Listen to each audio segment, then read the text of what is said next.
Welcome back to the channel, and we will continue our preview of teams heading off to the World Cup this summer. And in today's preview, we will be looking at one of Africa's most storied teams, the Elephants of the Ivory Coast. The Ivory Coast has produced some wonderful players over the years. Everybody will remember Yaya Toure from Barcelona and Manchester City, and of course the legend Didier Drogba, who turned out for Chelsea for many years. And these are some of Ivory Coast's biggest names, and the Ivory Coast will be looking to do pretty well on the world stage this summer. So let's get right into it. It has been over a decade since the Ivory Coast last qualified for the World Cup, since making their World Cup debut in 2006, where they exited the tournament in the group stage, losing 2-1 to Argentina and 2-1 to the Netherlands before securing a 3-2 victory over Serbia and Montenegro in their final match. Didier Drogba scored the Elephants' first ever World Cup goal, netting in the loss to Argentina. Their appearance in the 2010 tournament held in South Africa again saw them heading home early. This despite a nil-all draw with European powerhouse Portugal and a 3-0 defeat of North Korea. 4 points was still not enough to get them out of the group stage. They qualified for a third consecutive World Cup Finals tournament in Brazil in 2014, where again they were once more eliminated in the group stage.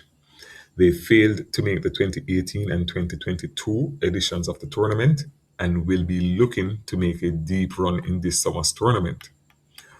Over the years, the Ivory Coast have featured some of football's most recognizable faces. We have mentioned before Drogba and Yaya Toure, but we should also feature players such as Serge Aurier, who played in the English Premier League, Wilfred Zaha, who played in the Premier League as well. Zaha is actually now playing in MLS. There were players such as Salomon Kalou, who turned out for many years for Chelsea, Max Gradel and Gervinho, in addition to Kolo Toure, Yaya's brother, who was also a Premier League standout for Arsenal, as well as Manchester City. Standout players, as I said before, the Ivorians have been able to produce very good players over the years. That has not translated to international success on the World Cup stage, but they have managed to put out very good players. While this year's edition of the Elephants will not feature any players of Drogba's fame and talent, the team does include several recognizable faces, and these include Manchester United's upcoming star, Amad Diallo. He will be joined by RB Leipzig's upcoming star, Jan Diamante, and Diamante will be counted on to provide the goals for this team. And that is expected after the season he has had with Leipzig. He made 33 Bundesliga appearances, found the back of the net on 12 occasions, and he has been pretty good this season.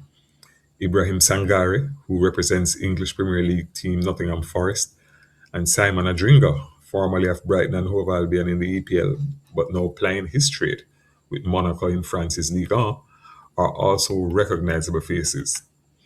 Captain Franck Kessié, who have won major European League titles, Serie A with AC Milan in Italy in 2021-22, and the following year he won La Liga with Barcelona in 2022-2023.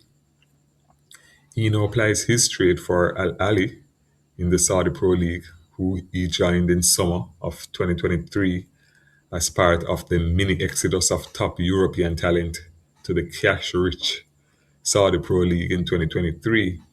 And those of you who are fans of the European game will remember that summer when quite a few top names headed off to the Saudi Pro League, big paychecks awaiting them. Kessié will provide much needed leadership and midfield versatility to a team that will be looking to advance from the group stage for the first time. Locked in Group E alongside Ecuador, who they play in Philadelphia on June 14th, Germany, who they face in Toronto on June 20th, and Curacao, who they go up against in Philadelphia on June 25th. Progress to the knockout stage is definitely not beyond them. Ecuador and Curacao are definitely winnable games, and Germany is not the Germany of old, and it would not surprise me if the Ivorians were to win this matchup. How far do you think the Elephants will go in the tournament? Let us know in the comments, and remember to like the video and subscribe to the channel. Until next time, keep playing.